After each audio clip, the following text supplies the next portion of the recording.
Hello guys. तो चलिए इस वीडियो में हम लोग देखेंगे टॉम की वैल्यू हम लोग गेट कैसे कर सकते हैं। ठीक है, तो यहाँ पर देखिए 5 प्रॉपर्टीज लिखी हुई है। आप इनको प्रॉपर्टीज कहिए या फिर मेथड्स कहिए या फिर फंक्शंस कहिए, कोई भी चलेगा। मेन चीज क्या है, आपको इनके साथ काम करने आना चाहिए और समझ में आना चाहिए ये काम क्या करती है। ठीक है, तो चलिए शुरू करते हैं। हम लोग पहले देखते हैं इनर टेक्स्ट क्या है। ठीक है, तो जैसे देखिए हमारा ये सेम HTML यहाँ पर है। तो मैं बोलता हूँ यहाँ पे मुझे हेडर सेक्शन में जितने भी टेक्स्ट है, मतलब मुझे सिर्फ टेक्स्ट चाहिए, मुझे HTML नहीं चाहिए।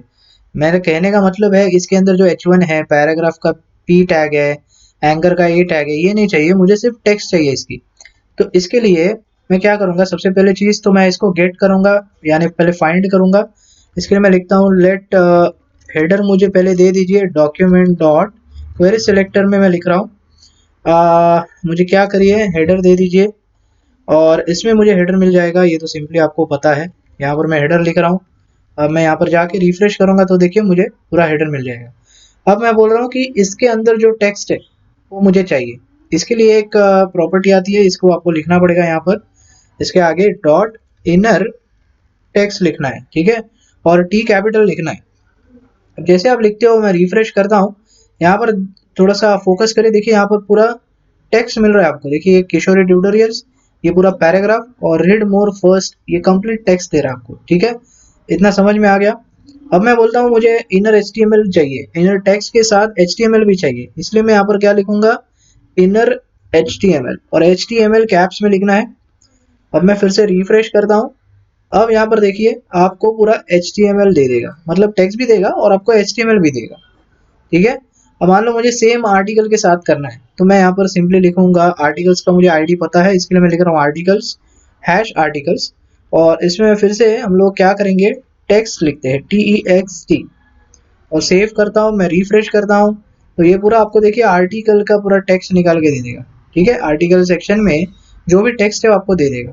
तो यहाँ पर मैं लिखता हूँ, अब मुझे क्या चाहिए, इनर HTML चाहिए। अब मैं फिर से रिफ्रेश कर रहा हूँ, तो देखिए आपको पूरा आर्टिकल का HTML निकाल के दे देगा। ठीक है, तो समझ में आ गया। तो कभी आपको ऐसी जरूरत पड़ रही है आपके कोड में, तो आपको ये दोनों चीजें यूज करनी है। अगर टेक्स्ट चाहिए तो इनर टेक्स्ट रखना है, और अगर पूरा HTML के साथ टेक्स्ट चाहिए तो सिंपली आपको इनर HTML यूज करना है। ठीक है, चलिए आगे बढ़ते हैं। अब देखते हैं गेट एट्रीब्यूट क्या है। अब गेट एट्रीब्यूट देखिए, एट्रीब्यूट का सबसे पहले चीज आपको एट्रीब्यूट पता होना चाहिए क्या है। अगर आपने HTML से सीखा हुआ है तो ये सारी चीजें आपको ऑलरेडी पता होनी चाहिए। यहाँ पर देखिए हमारे पास हेडर में आईडी है, एक आईडी क्या है, एक एट्रीब्यूट है। क्लास क्या है, एट्रीब्यूट है। मतलब क्या, आईडी एक एट्रीब्यूट नेम है, और ये जो अंदर लिखा है ये उसकी वैल्यू है। क्लास क्या है, एक एट्रीब्यूट नेम है और ये उसकी वैल्यू है। इसी तरह कई सारी चीजें होती है, जैसे एंकर्स भी है हमारे पास। देखिए यहाँ पर एंकर में HREF क्या है, एक एट्रीब्यूट है, क्लास एक एट्रीब्यूट है। ठीक है, तो ये सिंपली आपको पता होना चाहिए कि एट्रीब्यूट्स है क्या। तो चलिए मैं अब क्या बोलता हूँ कि मेरे पास अभी फिलहाल देखिए, मैं इसको पहले निकाल देता हूँ।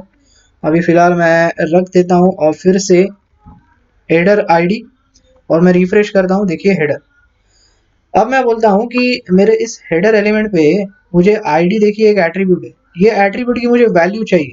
ठीक है ना, तो हम कैसे इसको गेट करेंगे, तो आप यूज करेंगे उसके लिए गेट एट्रीब्यूट। यहाँ पर मैं लिखता हूँ डॉट गेट एट्रीब्यूट। अब एक ध्यान में दीजिए, आप गेट एट्रीब्यूट कर रहे हो लेकिन उसको एट्रीब्यूट का नाम लिखना जरूरी है। तो इसके लिए मैं क्या लिख रहा हूँ, आईडी। तो मेरे एट्रीब्यूट का नाम है यहाँ पर आईडी, और उसकी वैल्यू है देखिए हेडर। तो ये सिंपली आपको क्या दे देगा, वैल्यू निकाल के दे देगा। मैं रिफ्रेश करता हूँ तो यहाँ पर देखिए हेडर दिखाई दे रहा है, यहाँ पर आपको उसकी वैल्यू निकाल के दे देगा। अब मैं बोलता हूँ मुझे फिर से यहाँ पर क्या करिए, क्लास की वैल्यू दे दीजिए, मतलब दूसरा जो एट्रीब्यूट है मेरा क्लास नाम से, उसकी वैल्यू दीजिए। मैं रिफ्रेश कर रहा हूँ तो देखिए यहाँ पर हेडर में आप जाओगे तो देखिए यहाँ पर क्लास की जो वैल्यू है सेम वैल्यू हमें यहाँ पर मिल रही है। ठीक है, समझ में आ गया। तो यही है गेट एट्रीब्यूट, हम इसके जरिए एट्रीब्यूट की वैल्यू ले सकते हैं। अब गेट एट्रीब्यूट नोड क्या है, अब ये भी बहुत ही सिंपल सी चीज़ है, सेम चीज़ है, सिर्फ इसमें एक ही डिफरेंस है, ये आपको नेम भी रिटर्न करता है और वैल्यू भी रिटर्न करता है। मैं देखिए फिर से रिफ्रेश करता हूँ। अब देखिए मैंने क्या लिखा, हेडर का जो मेरा एलिमेंट है उस पे जितने आपके दो एट्रीब्यूट्स है, आईडी और क्लास नाम से, तो मैंने लिखा मुझे क्लास का एट्रीब्यूट दे दीजिए और लिखा है गेट एट्रीब्यूट नोड, तो ये क्या करेगा आपको, नोड मतलब ये पूरा आपको एट्रीब्यूट नेम भी दे देगा और आपको पूरा इसकी वैल्यू भी दे देगा। तो ये बात थोड़ा समझनी है यहाँ पर आपको, इसका डिफरेंस, ठीक है। अगर मैं यहाँ पर आईडी लिखता हूँ तो ये आईडी में भी आपको देखिए पूरा आईडी एट्रीब्यूट नेम दे देगा आईडी, और आपको उसकी वैल्यू भी दे देगा। तो बस ये छोटा सा डिफरेंस है गेट एट्रीब्यूट में और गेट एट्रीब्यूट नोड में। ओके, अब एट्रीब्यूट्स क्या है? अभी एट्रीब्यूट्स देखिए, यहाँ एट्रीब्यूट्स का मतलब मैं अभी आपको समझाता हूँ। यहाँ पर मैं सब डिलीट मारता हूँ फिर से एक बार, और यहाँ पर मैं सेव करता हूँ, मैं रिफ्रेश करता हूँ, और मैं बोलता हूँ कि इसके अंदर जितने भी एट्रीब्यूट्स है हेडर पे, इस हेडर एलिमेंट पे, यहाँ पर क्या लिखा है, मैंने हेडर लिखा है ना, तो हेडर पे जितने भी एट्रीब्यूट्स है वो मुझे आप निकाल के दे दो। तो उसके लिए आपको क्या करना पड़ेगा, यहाँ पर लिखना पड़ेगा ATTRIBUTES, सब कुछ स्मॉल में लिखना है और यहाँ पर S लिखना है। इससे क्या होगा, इससे आपको एक लिस्ट मिल जाएगी। मैं रिफ्रेश करता हूँ, देखिए आपको यहाँ पर वो लिस्ट निकाल के देगा आपके हेडर पे जितने एट्रीब्यूट्स है। अभी फिलहाल तो दो है, एक आईडी है और एक क्लास है। तो मैं बोलता हूँ मुझे आईडी चाहिए, आईडी की वैल्यू चाहिए, तो यहाँ पर मुझे सिंपली लिखना है स्क्वायर ब्रैकेट्स में 0, ठीक है। अब 0 लिखोगे तो आपको ये नेम और एट्रीब्यूट की वैल्यू, मतलब एट्रीब्यूट नेम और वैल्यू दोनों दे देगा। मैं रिफ्रेश करता हूँ, देखिए आपको दोनों चीज़ें मिल जाएंगी, लेकिन मुझे सिर्फ वैल्यू चाहिए। तो यहाँ पर जाके डॉट वैल्यू आपको लिखना है। वैल्यू भी एक यहाँ पर प्रॉपर्टी ही है, इसको आप प्रॉपर्टी कहिए, मैं वही कह रहा हूँ। ये इनर टेक्स्ट, इनर HTML, कई लोग कई चीज़ें बोलते हैं, कई लोग उसको प्रॉपर्टी बोलते हैं, कई लोग फंक्शंस बोलते हैं, कई लोग मेथड्स बोलते हैं। तो यही है चीज़, वैल्यू क्या है, एक प्रॉपर्टी है। तो आप इस प्रॉपर्टी के जरिए आप क्या कर सकते हो, इसकी वैल्यू निकाल सकते हो। तो यही अभी हम लोग ने क्या, मैं रिफ्रेश कर रहा हूँ, देखिए आपको ये वैल्यू देता है। किसकी वैल्यू दे रहा है आपको, आपने लिखा है यहाँ पर एट्रीब्यूट 0, मतलब एट्रीब्यूट्स में आपको पहला नंबर जो है वो आईडी है और उसकी वैल्यू आपको यहाँ पर दिखाई दे रही है। तो मुझे क्लास की अगर वैल्यू निकालनी है तो मैं यहाँ पर उसको नंबर चेंज कर दूंगा सिंपली, और यहाँ पर रिफ्रेश करूंगा तो मुझे क्लास की वैल्यू मिल जाएगी। तो क्लास की वैल्यू क्या है, देखिए फिर एक बार यही है, और ये आपके 0 इंडेक्स की वैल्यू थी, ये 1 इंडेक्स की वैल्यू है। ठीक है, क्लियर हो गया। अब इसमें आप एक तो नंबर भी डाल सकते हो आप, या फिर इसका नाम भी डाल सकते हो, ऐसी कोई बात नहीं है। अगर मुझे चाहिए इस हेडर पे आईडी और क्लास दो एट्रीब्यूट्स है, तो मैं सिंपली लिख सकता हूँ आईडी चाहिए मुझे, और डॉट वैल्यू लिखा है मैंने, तो आईडी डॉट वैल्यू यानी आईडी की वैल्यू आपको दे देगा। मैं रिफ्रेश करता हूँ, देखिए फिर से एक बार आपको मिल जाएगी आईडी वैल्यू, और यहाँ पर फिर से मैं लिखता हूँ क्लास की वैल्यू दे दो मुझे, तो यहाँ पर मिल जाएगा आपको क्या, क्लास की वैल्यू। ठीक है, चलिए तो ये सारी चीज़ें थी। हम लोग इन चीज़ों के साथ कुछ गेट कर सकते हैं हमारे डॉम एलिमेंट्स में से। ठीक है, अब क्वेरी सिलेक्टर ऑल में से, ऑल में भी थोड़ा सा मैं एक चीज़ें करके दिखाता हूँ आपको। मैं क्या बोलता हूँ कि मेरे पास देखिए यहाँ पर आर्टिकल्स का सेक्शन है, तो पहले हम लोग आर्टिकल का सेक्शन गेट करेंगे। तो मैं यहाँ पर क्या लिखूंगा, मैं आर्टिकल्स लिखता हूँ, ARTICLES। ओके, ये मैंने लिख दिया, तो सिंपली मुझे पता है क्या मिल जाएगा, मुझे आर्टिकल का जो सेक्शन है वो मिल जाएगा। देखिए मैंने क्या लिखा है, क्वेरी सिलेक्टर ऑल, और मैंने लिखा है आर्टिकल्स, और मुझे कलेक्शन मिलता है क्योंकि क्वेरी सिलेक्टर ऑल क्या देता है, कलेक्शन देता है। तो कलेक्शन में मुझे सिर्फ एक ही मिलेगा क्योंकि आईडी हमेशा यूनिक होता है और मैंने एक ही बार लिखा है, करेक्ट। इसके अलावा एक मिल रहा है।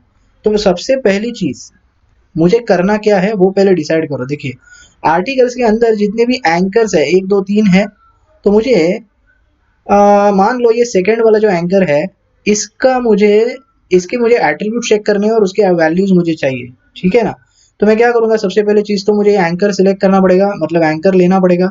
तो इसके लिए मुझे पहले लिखना पड़ेगा कि आर्टिकल्स के अंदर एक मुझे यहाँ पर चाहिए। तो इसके बाद मैं रिफ्रेश करता हूँ तो पूरा देखिए आपको तीनों एंकर्स मिलेंगे, 1 2 3। तो मैंने क्या बोला, मुझे ये सेकंड वाला चाहिए, मतलब ही इंडेक्स नंबर 1 वाला मुझे चाहिए। तो इसके लिए मैं यहाँ पर लिखूंगा इंडेक्स नंबर 1। इससे आपको क्या मिलेगा, पहला मतलब दूसरा वाला जो एंकर है वो मिल जाएगा। देखिए facebook.com दिख रहा है यहाँ पर, HREF। अब इसको देखिए, इसके पास एट्रीब्यूट 2 है। ओके, एक काम करते हैं, मुझे 0 वाला लेते हैं पहले, इसमें ज़्यादा एट्रीब्यूट्स है। मैं रिफ्रेश करता हूँ, देखिए पहला वाला मतलब 0 वाला मतलब पहले वाला। तो ये इसमें देखिए HREF है, टारगेट भी है और क्लास भी है।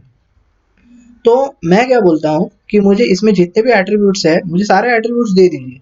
ठीक है, अभी मुझे पता नहीं है तो मैं क्या करूँगा, मैं सिंपल लिख दूंगा ATT एट्रीब्यूट्स, इतना लिख दिया आपने। अब ये आपको पता है, फिर से आपको ये एक लिस्ट दे देगा। मैं रिफ्रेश करता हूँ तो देखिए ये आपको लिस्ट दे देगा उस एंकर की, ये वाले एंकर की, कि उसके अंदर कितने एट्रीब्यूट्स है। तो देखिए 0 पे एचआरईएफ है, टारगेट है, क्लास है। तो अभी फिर से आपको यहाँ पर मैं डिसाइड करूंगा कि मुझे क्या चाहिए, तो मैं सिंपली यहाँ पर लिख दूंगा मुझे आप एचआरईएफ दे दो। ठीक है, एचआरईएफ लिखना है और उसकी वैल्यू मुझे चाहिए। अगर वैल्यू नहीं चाहिए तो सिंपली एचआरईएफ और नेम दोनों सब कुछ दे देगा आपको। देखिए नेम और वैल्यू दे देगा। अगर सिर्फ मुझे वैल्यू चाहिए तो यहाँ पर लिखना पड़ेगा आपको वैल्यू। ठीक है, तो आपको youtube.com मिल रहा है, करेक्ट है। तो अब मैं बोल रहा हूँ यहाँ पर फिर से मैं उसी एंकर पे जाता हूँ। देखिए डॉम में मेरे, अब मैं बोल रहा हूँ मुझे टारगेट की वैल्यू चाहिए। तो मैं यहाँ पर टारगेट लिखूंगा सिंपल। यहाँ पर जाके आपको लिखना है क्या, TARGET, और इसकी आपको वैल्यू मिल जाएगी जो है अंडरस्कोर ब्लैंक। देखिए यहाँ पर, ओके। और इसके बाद बटन बटन इन्फो है, क्लास की वैल्यू। मैं अब बोलता हूँ मुझे क्लास की वैल्यू दे दो। ठीक है, तो मैं सेव करता हूँ, मैं रिफ्रेश करता हूँ, देखिए आपको क्लास की वैल्यू मिल जाएगी। तो इस तरह कुछ हम डॉम एलिमेंट एक्सेस कर सकते हैं, और इन मेथड्स के ज़रिए या फिर इन प्रॉपर्टीज़ के ज़रिए हम उनकी वैल्यूज़ गेट कर सकते हैं। ओके गाइस, तो आई होप आपको ये वीडियो समझ में आया है। अगर फिर भी कुछ समझ में नहीं आ रहा तो मुझे आप कमेंट बॉक्स में पूछिए, उसका आंसर मैं आपको ज़रूर दूंगा। तो इस वीडियो में इतना ही गाइस, मिलते हैं अगले वीडियो में। Thanks for watching.